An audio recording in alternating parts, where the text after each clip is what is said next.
ত্রিপুরা জনজাতি অংশের বিভিন্ন দাবি দাওয়া নিয়ে আলোচনা করার জন্য গঠিত জয়েন্ট ওয়ার্কিং গ্রুপ কমিটির প্রথম বৈঠক অনুষ্ঠিত হলো শুক্রবার। দিল্লিতে অনুষ্ঠিত সচিব পর্যায়ের এই বৈঠকে ছিলেন তিপ্রামথা, কেন্দ্রীয় সরকার এবং রাজ্য সরকারের প্রতিনিধিরা।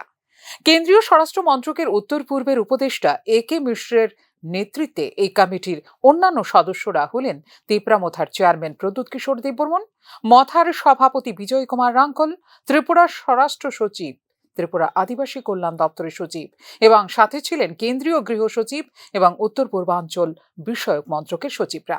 বৈঠক শেষে ত্রিপাক্ষিক চুক্তির সব পয়েন্টের ওপর আলোচনা হয়েছে বলে নিজের সামাজিক মাধ্যমে জানিয়েছেন প্রদ্যুৎ কিশোর দেববর্মন।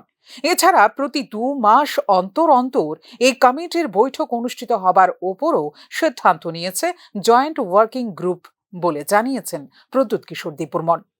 লোকসভা নির্বাচনে প্রাক মুহূর্তে 2024 সালের 2রা মার্চ নতুন দিল্লিতে ত্রিপাক্ষিক চুক্তি স্বাক্ষরিত হবার দীর্ঘ 6 মাস পর প্রথমবারের মতো অনুষ্ঠিত হয় জয়েন্ট ওয়ার্কিং কমিটির বৈঠক।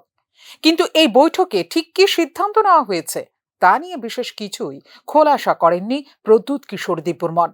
তবে 2 মাস পর পর জয়েন্ট ওয়ার্কিং গ্রুপের বৈঠক অনুষ্ঠিত হবে বলে সামাজিক মাধ্যমে জানিয়েছেন প্রদ্যুৎ কিশোর দেববর্মন।